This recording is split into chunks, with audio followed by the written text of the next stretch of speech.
Good morning, good afternoon, everyone. Thank you for joining us today. I think we'll go ahead and get started.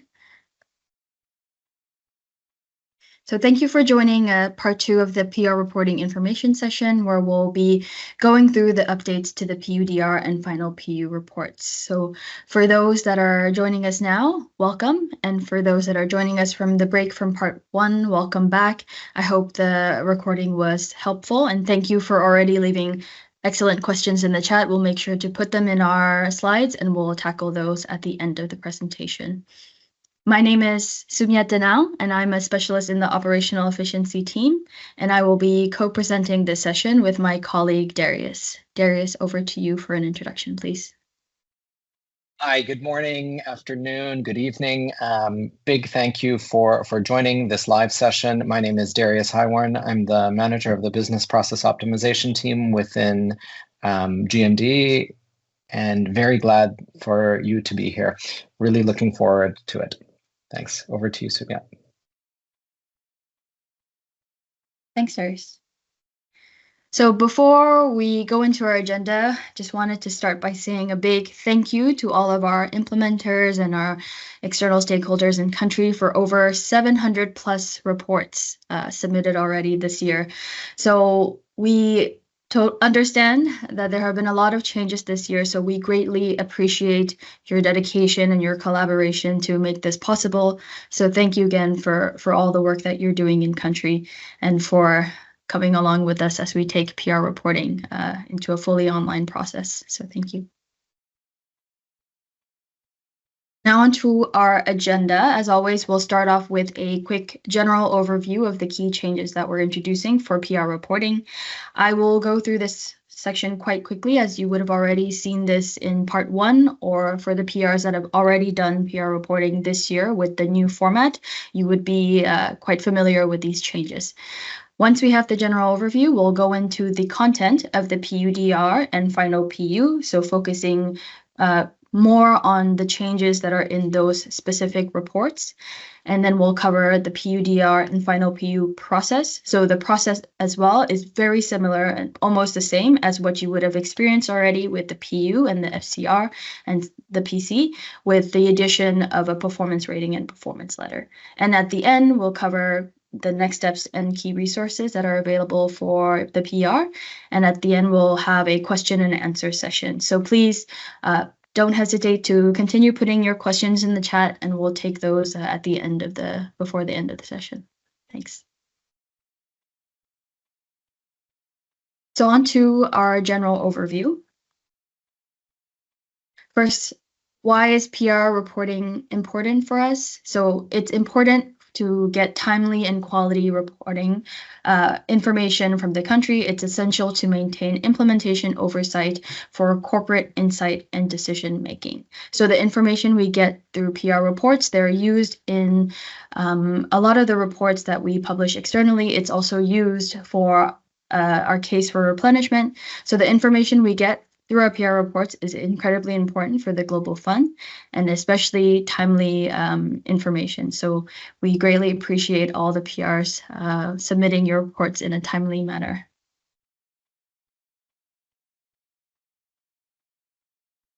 Now on to the key changes. So this slide may be familiar to most of you already, where we've highlighted the 4 key changes that we've brought to PR reporting. So one being improving data quality, integrating our reports so there is no longer duplicate reporting, enhancing the system so that PR reporting is now fully online and in the partner portal, and then introducing some reporting flexibilities so that PRs only need to report on the information that really matters.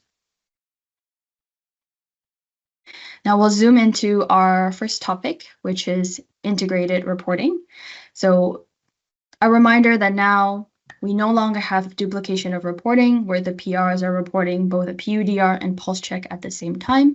The reports are all now integrated, and at the end of the implementation year, there will be one performance rating and one performance letter. So an annual performance rating and an annual performance letter that is issued from the Global Fund.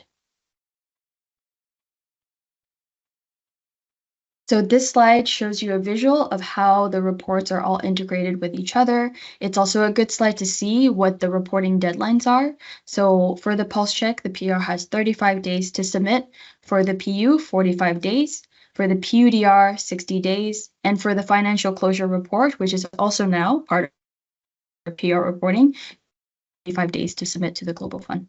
So what we mean by the reports are integrated. So for programmatic reporting, your results will be aggregated within each report, depending on the accumulation type of your indicators that are in your agreed performance framework.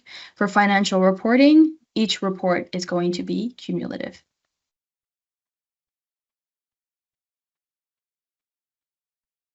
So this is kind of a comparison of a before and after. So before, you would have had to report on a pulse check and a PU or PUDR at the same time. You no longer have to do that. So in the table below, you will see that for GC7, you'll report 4 reports a year.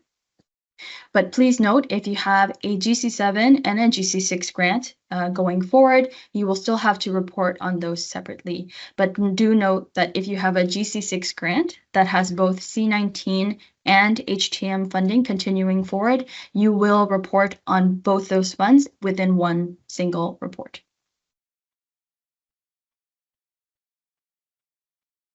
So now a quick reminder on the data quality checks.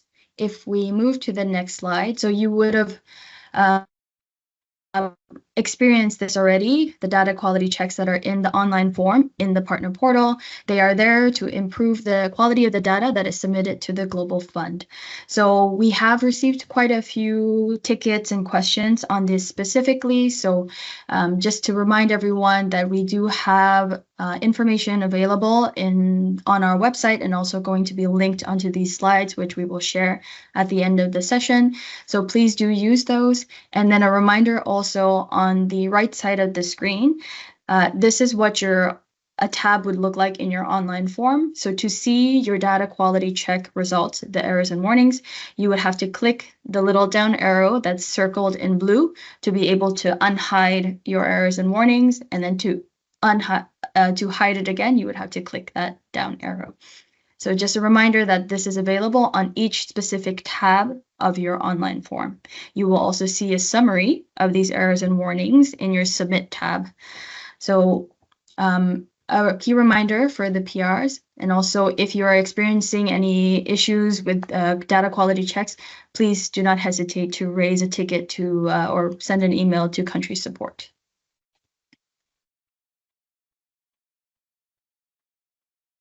So a few key things to note about our transition to a fully online process for PR reporting.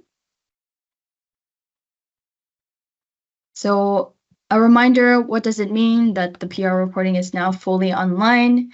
The PR goes in to access the partner portal. You will enter the data in the online form. You will then complete the data quality checks in the online form. And once those data quality checks are resolved or justified, you will then submit the online form to the Global Fund. So a reminder that there are 3 key ways in which you can get data into your online form. One is through direct entry into your online form. The second is to enter into your supporting Excel, attach and import the supporting Excel into your online form. And then lastly, to use the copy and paste functionality or data import wizard, which is available in 4 of the financial tabs, to copy information from your documents and pasting it back into your online form. So just a reminder that we do strongly encourage the PRs to enter data into the online form directly, because the supporting Excel, it cannot be used for submission to the Global Fund. So the final submission will always be the online form that you submit through the partner portal.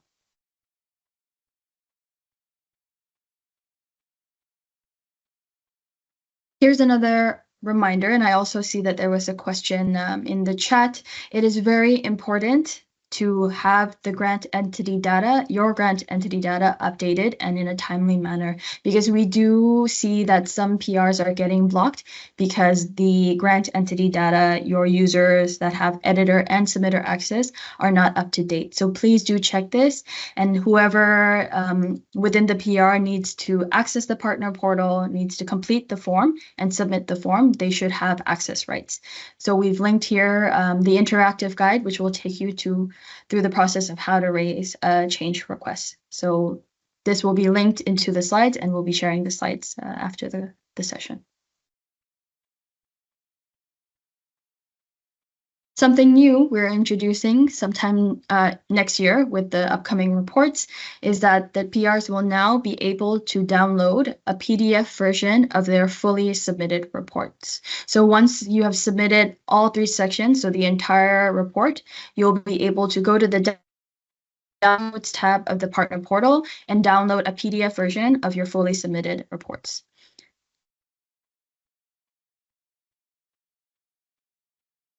Great.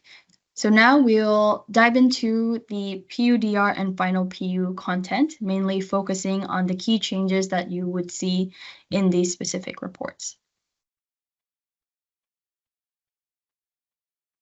So this slide gives you an overview of all of the tabs that you would see in your PUDR or a final PU. Just a reminder, so you will have a PUDR at your last quarter of the year, so in year 1 and year 2. And at the end of your year 3, you will have a final PU because you do not have a disbursement request at the end of year 3. So here are a summary of the tabs you'll see in your final PU and PUDR.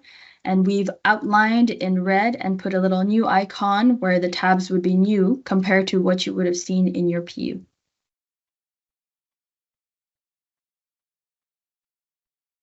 So we'll start with the programmatic section. So in the programmatic section, we have 6 tabs, and 2 of them are new, the disaggregation tabs, which will be available now in your PUDR and final PU.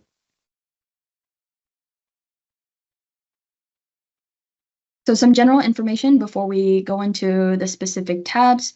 For quarterly reported indicators, the PR is only required to input quarterly information. So in your columns, you would see Q1, Q2, Q3, Q4. So that's where you would provide the results.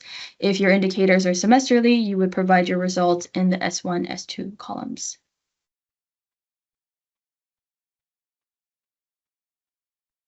So there's also an impact outcome indicator tab in your reports, but this you would have already seen in your PUs. So this is where you enter your numerator and denominator for your impact and outcome indicators.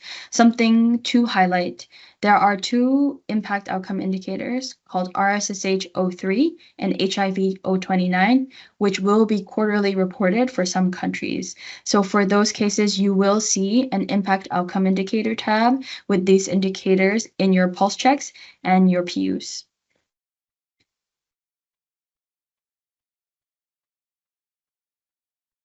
So coverage elementary indicators, this is something that is only available for GC7 grants onwards. So this was introduced as part of the pulse check, so you would have seen it then, and it would have been in your PUs as well.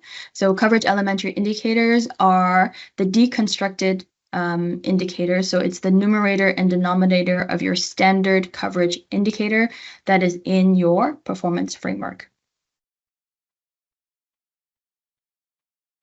So here, this is a screenshot of what you would see in the partner portal in the online form. If you're looking at your PUDR for quarterly reported elementary indicators, you would fill in your Q4, excuse me, and you would also have the option, if you're working with it on a GC7 grant, the ability to update your Q1, Q2, and Q4 numbers as well. And then those will be aggregated and put into your coverage indicator main tab.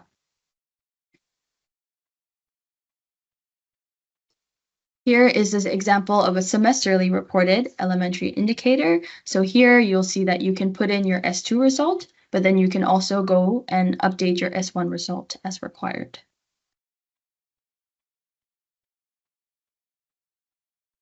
So now the coverage indicator tab. So if you're working on a GC7 grant, you've already filled out your elementary indicators, you would come to your coverage indicator tab to see how those elementary indicators have now been constructed, and we'll review your indicators there.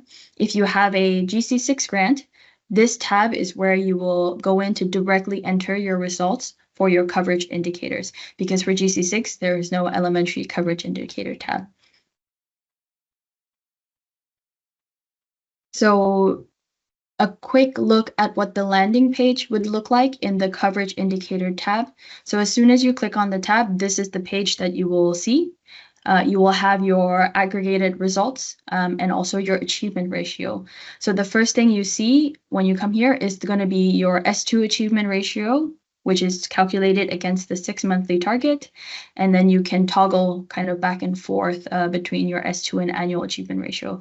And your annual achievement ratio is then calculated against the aggregated annual target. So I think in the next slide, we kind of highlight where, there we go. So where you would go in the screen to toggle between S2 and annual to see those aggregated results and achievement ratios.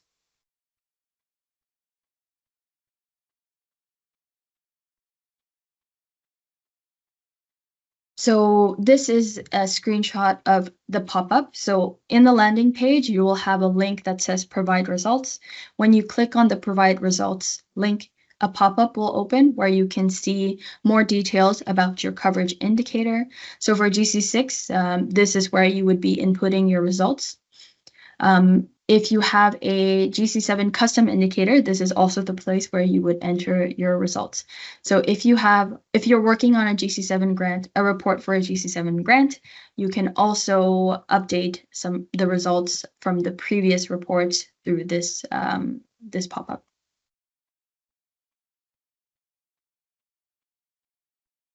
So now on to disaggregations. So impact outcome and both coverage disaggregations are new and will be available in the PUDR and final PU. So these are only reported once a year and for high impact and core portfolios. So there are different requirements for disaggregations. Some indicators will be numerator only, some are percent only, and some will require ND and percent values. So in the slide here, where we see some examples of numerator only indicators, for example, HIV I13. So a reminder here that the sum of your reported disaggregated numerator values for each of your disaggregations need to add up to the total aggregate numerator value if it's a mutually exclusive disaggregation categories, for example, age or gender. And then on the next slide, we have some examples of percentage-only disaggregation indicators, such as CM5 TVDT2. So similarly to the numerator-only indicators, you would need both your numerator values and your denominator values adding up to the total aggregate numerator or denominator result for mutually exclusive disaggregation categories.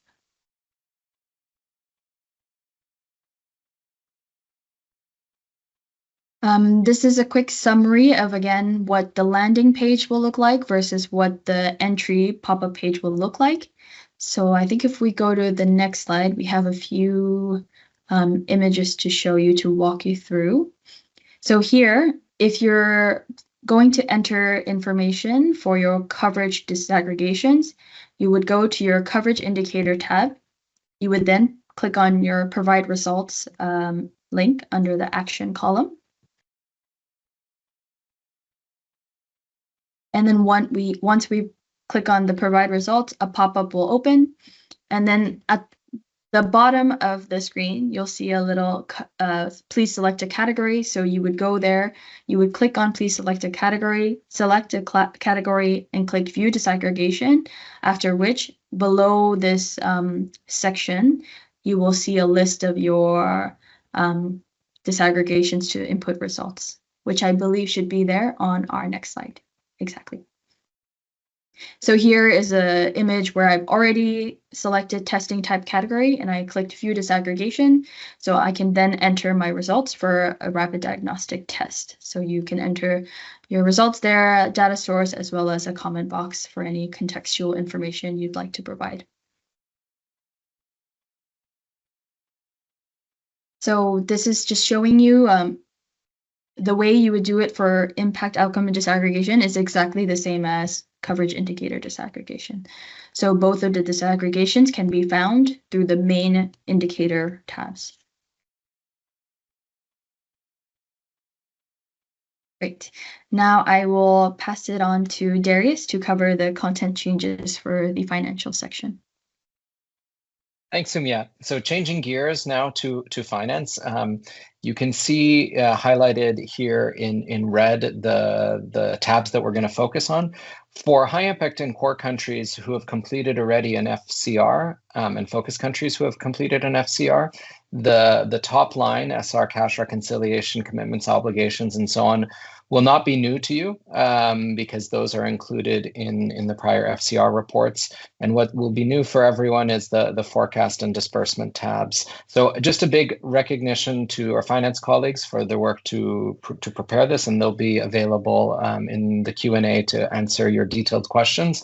I want to also just remind everyone, and we'll get to it more in the resources at the end, but we have a detailed PR handbook where we explain everything that we're saying here and much more granularity on each of the different tabs. So we really encourage you to leverage that resource. And again, the link will be shared later on in the presentation. So going to the first tab, SR cash reconciliation, the cash reconciliation statement is here to capture the reconciliation of funds that we provide to SRs at the given reporting period end date. Importantly, there's no major change to this tab versus the prior PUDR. However, we have added the point 11, the reconciliation item 11, which is the net gain and losses on translation of balances. So this has been added to this report, but the rest of it is largely the same. Important to note also, there's a differentiation between regular funds and C19RM funds. So in case grants have both at the same time, that's how it's differentiated. So that's the first SR cash reconciliation tab. The next two are on commitments and obligations. Here, the commitments and obligations, these are financial commitments and obligations that are arising at both the PR and SR levels, and they're recorded here together with the amount of any accrued severance entitlements. This is, again, as before, replicated for C19 versus regular funds by toggling, you see the part in purple on the top left-hand side, toggling between regular and C19 RM funds. It's important to note here that the grade-in fields are pre-populated based on the commitments and obligations listing section, and this is the opportunity here for the PR to explain and comment on these particular items. So going into the obligations and commitments and obligations listings, the next tab, this is, again, no real change in terms of the content on this. This is mandatory for the final PU and optional for the year 1, year 2 PUDRs. And you see the level of detail that is requested for the financial commitment. So module, intervention, cost input, implementer, and so on and so forth. This is the commitments and obligations listing. The information from this will flow into the prior tab that we had just showed where you can comment more on the aggregate. Going into triangulation and controls, the next tab. Here is, the objective of the triangulation is really to ensure completeness and accuracy of the information that's presented in the PUDR.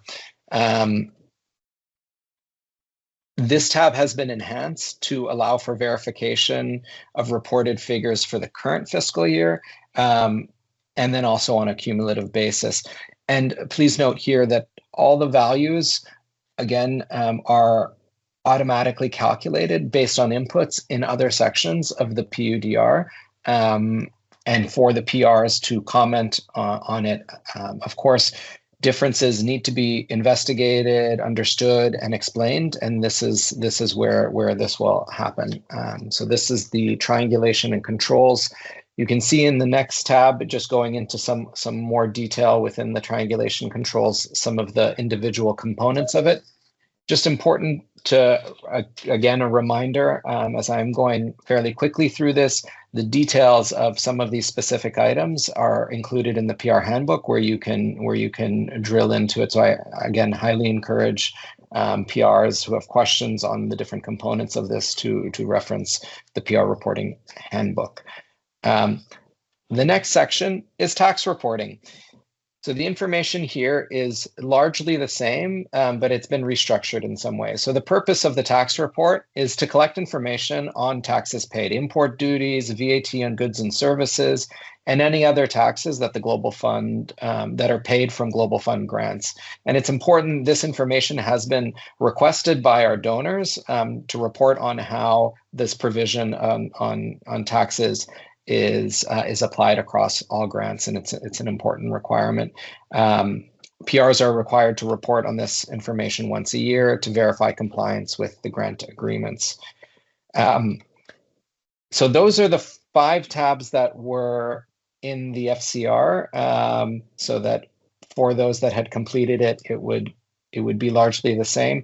Now, the 2 tabs that would be new in the PUDR, the new online PUDR are coming. The next one is the forecast report. So on the next page, you can see the details of the forecast report. And this has been, the layout has been revised quite significantly. And it's really here to identify and to support the identification and finding, savings, reprogramming.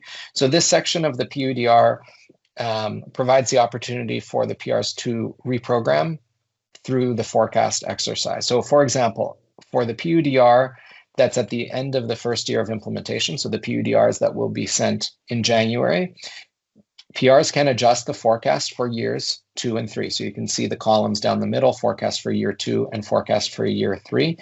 At the end of year 2, again, similarly, the PRs can adjust the forecast then for year 3. And this forecast must be based on a solid understanding of all the implementation realities, planned reprogramming activities, and is determined based on many factors: program absorption capacity, changes in the work plan, unit price changes, other financial commitments and obligations, macroeconomic factors. So there's all of these things kind of come together to here to reforecast the grant and to try to find opportunities for reprogramming and savings, which will help to drive results on both programmatic and on absorption results. So that's the forecast report. Now this forecast report feeds into the last tab, which is the disbursement request. So the data will be automatically flowing, or some data will automatically be flowing from the forecast, and then the PR will be requested to split by quarter. So you can see in this example, the split is then, the disbursement request is split across the quarter, and I think that's all I have to say on the disbursement request. That brings us to the last slide of the finance portion and going into the last section, which is the PSCM and grant management section. I'm going to just very briefly talk about the sign-off form.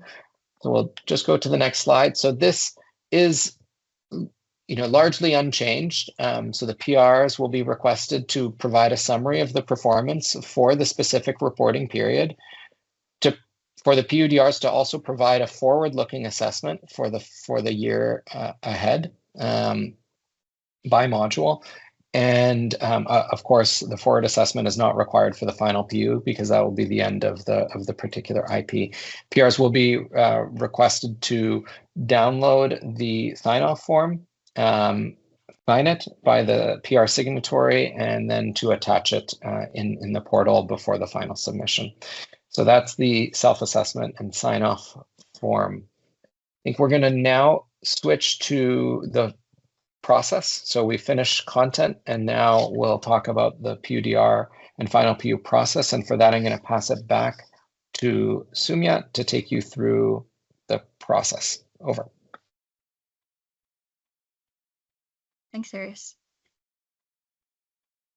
So in our next slide, we have an overview of what the PUDR reporting process will look like. So very similar to what you would have done for the PU or FCR, you will complete and submit your online PUDR form.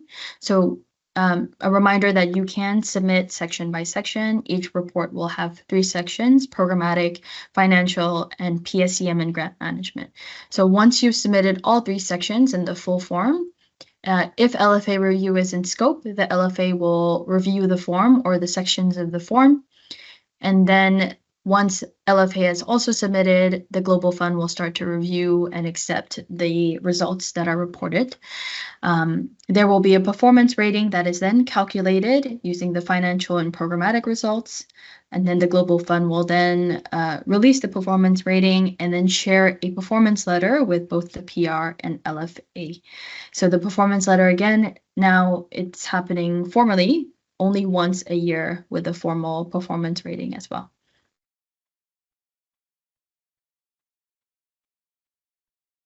This is a quick summary of some of the notifications that we've updated to deliver a transparent end-to-end overview of the PR reporting process for our stakeholders, so the CGs, the LFAs, the PRs, and the CCMs. So this list isn't exhaustive, so there will be cases where resubmissions are requested or certain rejections, so those are outside of this table. Now on to performance rating changes. Just to note before we go into the actual change, the actual grant performance rating and how it's made hasn't changed. So there is still a programmatic rating and a financial rating that makes up your grant performance rating. So what has changed is on the programmatic rating side, there is now a new methodology in calculating it. And you'll see in the middle of the slide, what's actually been updated is the automatic downgrading rule. So I'll skip to the next slide where we actually cover what is new. So now the automatic downgrading rule will be applied to a proportionate number of indicators that achieve less than 60% of their target during the reporting period. So I'll go through the examples because it makes it much clearer of what the change is. So if you have a grant with a maximum of only 10 indicators in your performance framework, the rule may exist as today. So if you have one indicator performing below 60%, then you will be downgraded. So if you have a grant that's between 11 and 20 indicators, you will need at least 2 that performs below 60 to be downgraded. And then similarly for 21 to 30, for 31 to 40, and so on and so forth. And then the reminder at the end of the slide at the bottom, this condition for downgrading only applies if you have a rating level that is A or B. So if you are C, D, or E, the downgrading rule is not applied. For the financial rating, it remains the same. So I won't go through this in more detail, but the slide will be available for your reference at the end of the session. Great. So on to next steps and resources. Back to you, Darius. Thank you. I get the easy part here at the end. So if we switch to yes, thank you.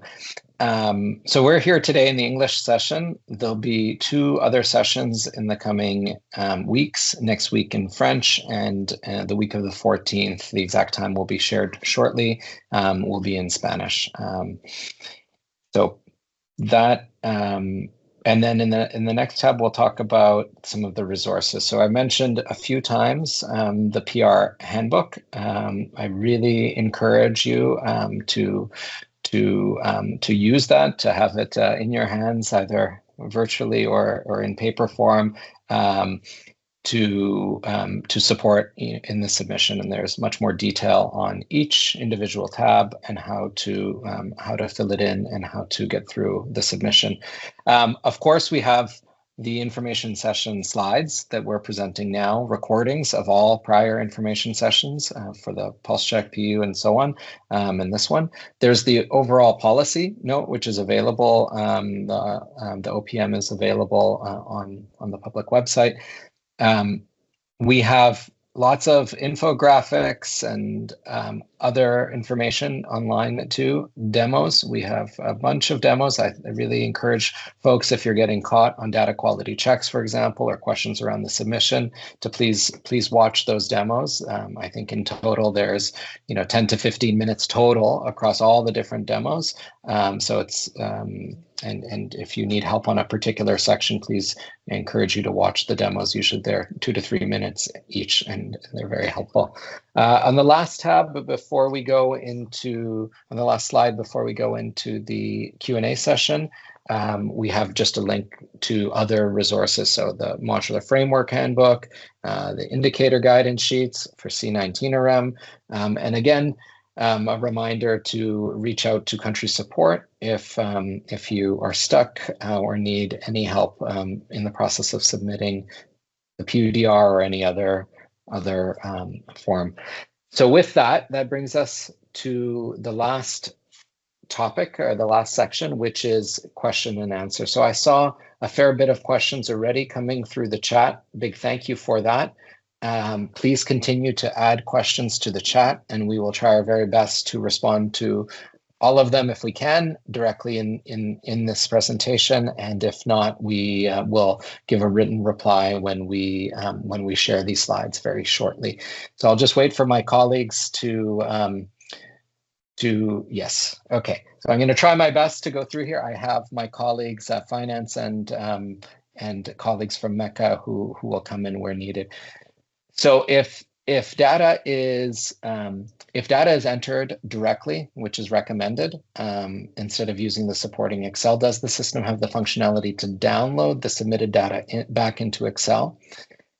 So the answer is no. The data in the online form will always be there and is a reference for the PRs, but there's no ability to download the data after it's been submitted into Excel. However, starting with the PUDR, we'll have a PDF version of the PR submission that will be available there, and it will be generated automatically when you press the submission button to the Global Fund, and will be saved where the other files are saved.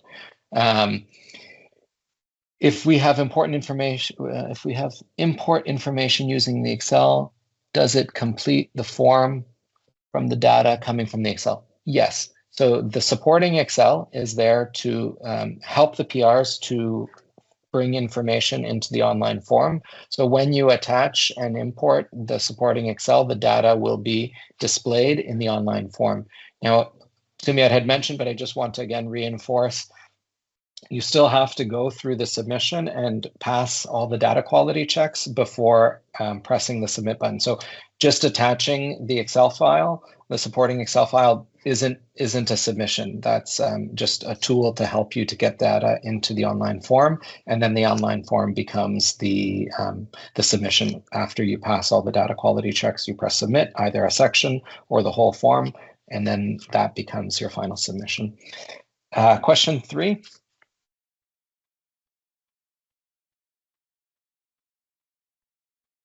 Okay, so there are questions. Can we have other staff besides those who have editor rights to fill in the online form? Do we need to register them as editors?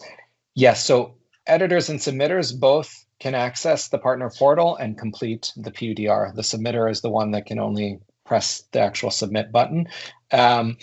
If you need anyone else from the PRs to have access to support that, please, through the grant entity data, please request that, and they'll have access to it.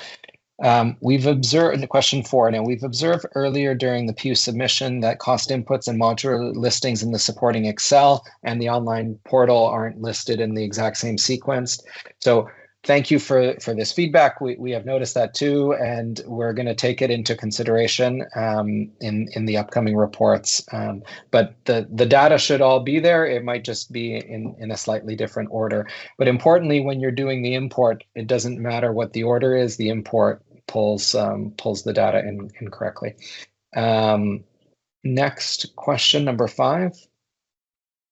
What is the difference between coverage and coverage elementary indicators? So I can give this answer, but I think my colleagues from MECA would be better placed. So I'm going to just ask Sophia if you can come in on this question just to explain what the coverage elementary versus the coverage indicators. Over to you, Sophia. Sure. Thank you, Darius. You can hear me? So the elementary indicators is the name that we've given to the numerators and the denominators within the standard coverage indicators. So in the modular framework handbook and the indicator guidance sheets, you have the standard coverage indicators for GC7.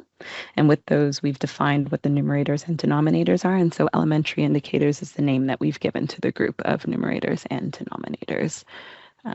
Just know that the elementary indicators exist just for the GC7 indicators. You won't find any for GC6 or the C19RM grants. Hope that clarifies. Thanks. Thanks, Sophia. Question 6. Okay, there are instances where an error appears when the numerator is more than the denominator. Maybe Sophia, back to you on this one. Sure. Yes. So we created this data validation rule, this flag, in order to check that when PRs are submitting results, that the numerator and denominator values are correct. So typically, in most instances, the numerator should be a subset of what the denominator is. We understand that with estimates and other cases, that may not be the case. And so we've provided the area for you to provide a justification, just letting us know that you've reported the results correctly. And this is the justification as to why the numerator in this instance is greater than the denominator. It's just providing greater insight that this isn't, in fact, an error that has been missed. Thank you. Thanks, Sophia. For number 7, so there was a question about the downloading of the final PDF. It's great that it's there. Yes. And then the question is, can we have the similar functionality for prior submitted forms? So currently it's on a forward. So this functionality is coming live for the PUDRs, and then will be available for all subsequent reports, forms, the pulse check, PU, PUDR, and so on. So it's all subsequent reports will be able to have this functionality of the PDF, and it happens automatically on submission. Question 8. Fine.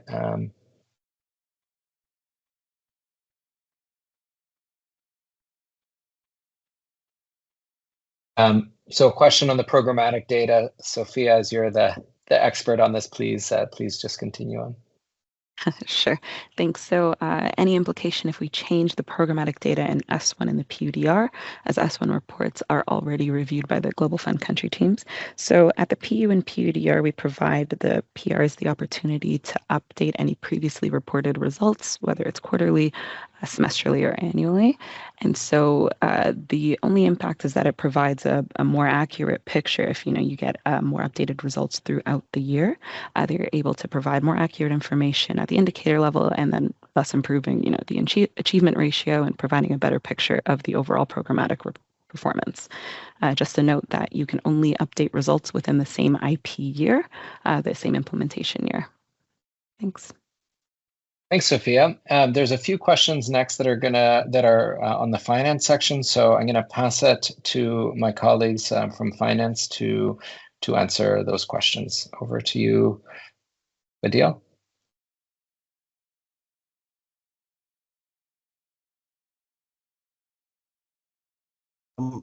Darius, let me Darius, take it. can you hear me? Oh, or Omar. Yes, I'm sorry. Yes, please go ahead. Okay, Omar is here. Thank you. Wonderful. Omar, please go ahead. Yeah, good morning, good afternoon, everyone. So the question number 10, the focus report is replacing the reprogramming exercise. So here it's not replacing the reprogramming exercise. The PR can still do the revision outside of the PUDR. This is an additional tool to provide the PR and reassess their focus. Looking at the forecast, the report request, our understanding is that the GF is asking for a fully reprogrammed budget per cost input until the end of the grant. Can you confirm this understanding is correct? No, the PR could still do and confirm the budget stand goods. This is just to allow PR to adjust their forecast as per the PUDR reporting. Next one, please.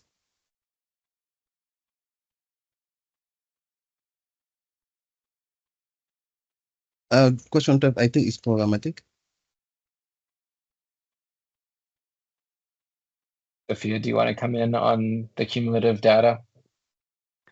Sorry, it is the cumulative data. So number 12, will the PR have visibility on the cumulated data calculated by the system? Yes. So as PRs are entering data into the system, the accumulation is done automatically. This is done at PU and PUDR, and it's all working on the back end. And so as you enter data within the pop-up page, you can click the refresh button, and it will update all the percentages and accumulations within the coverage indicator pop-up or the the coverage indicator pop-up. If there's any issues, PRs are encouraged to reach out to the country support for assistance. Thank you. And just to add, in all of the data that the PR will submit will be visible before they're submitted. So there's no surprises and no ambiguity of what data is flowing to the Global Fund. It'll all be clearly there for you to see before you submit. Omar, sorry, over to you. Thanks. Reprogramming need to wait PUDR submission or initiated by the PR. So reprogramming can be done at any point of time by the PR, and they should use even the flexibility during the implementation. But additional flexibility is provided for PR to do this as part of the PUDR reporting. Next one, please. We can generate tax report from our accounting software, or have we fill out your template? You can generate, but you have to fill out the format of the PUDR as part of the reporting requirement. Where can we access the reviewed FCR report? So we have to get validated cash balance for the NFM3, and so this will be communicated by the GF country team together with the adjustment made. So each country team will communicate the validated FCR to their PR. Next one, please. Regarding the forecast report, if GS approval is required on certain proposed budget changes, is the GFCT approval required before taking them into account in the forecast report in the PUDR? If so, there may be concern about potential delay linked to the approval process. The validation of the PUDR and accompanying performance data will be take care of that. So during the S1 2024 reporting, there was some technical issue in the LFA model system, which the LFA asked some PR to share with the LFA the Excel version, as some PR had done direct entry of data as recommended. The Excel was not available and had to be together as additional task in response to LFA requests. Have this issue in the LFA module been resolved? Let me take that one, Omar, if I could. Yeah, let's just go back. So there were some technical issues in the past. I don't know which one specifically is being referred to here within the LFA module, but the Excel file should not be shared, with the LFA. What the LFA should see and use is the online partner portal screen, which has the full PR submission. And there have issues in the LFA module been resolved. I'm not sure exactly which ones the questioner is asking about, but there have been some adjustments that have been made. So hopefully that does resolve your issue. But happy to discuss more if there are further questions. 18, I think, is back to you, Omar. At the end of the year, are we required to include commitment and obligation when the grant cycle continue to year 2? Should this be applicable only to end of grant cycle, which is year 3? Commitment and obligation need to be reported annually in all PUDR. Commitment have an impact on the triangulation and also indicate that fund need to be available to liquidate them in addition to ongoing activities. For year 1, the PR can choose to provide information on their own format. And just to add that commitment is a part of the expenditure. So when you report expenditure, you need to add the commitment in the report as well. If the LFA verify the semester, sorry, can you come back? Question 9 is related to the LFA verified semester result. I think this is not finance. Yeah, we'll come back to you on that in our final when we share the slides. We'll come back to you with an answer on 19. On 20, let me see which question that is. So there's a question about to demonstrate how the data, how the upload works. We're very happy to record a short demo for that, and we'll make it available in the demo section. There's a last question, maybe a late breaking question on PR cash. So Omar, back to you, please. So on PR cash reconciliation, does the PR report the cash payment made during the period or report expenditure we include in the commitment? So the PR cash report cash reconciliation is about the cash inflows and outflows. So it's not about the expenditure. And again, the expenditure include commitment, and commitment is good and service that has been delivered or executed but not paid. And in the PR cash reconciliation, we are tracking all the inflows and the outflow and reconciling that with the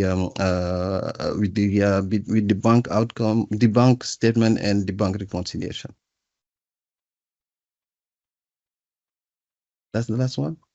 Yeah, I think that's the last question. So we'll just hold in case there are any more. Maybe hold for a moment or two if there are any more questions. Please, we'll keep the chat open for a little bit. So if you, in half an hour, have 2 or 3 more questions that you forgot to answer, please feel free to just put them in the chat. We'll include them and try our best to answer them as before we send it all out as a package. So maybe we just. I think Fadil, did you want to come in to talk more about the forecast?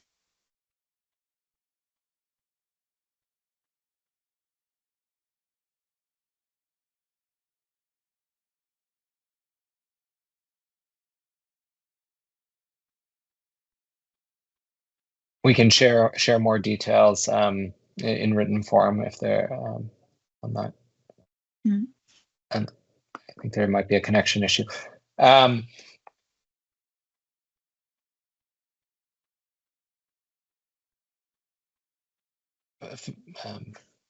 I saw you went off mute. Are you able to connect? No. Okay. We'll come back to you in written form with any further explanations on the forecast.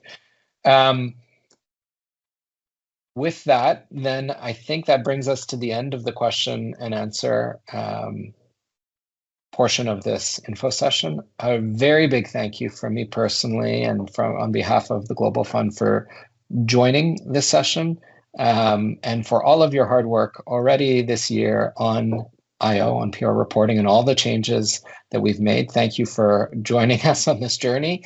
We really appreciate your hard work and dedication, and really look forward to seeing the PUDRs come in on time and in early 2025. So big thank you.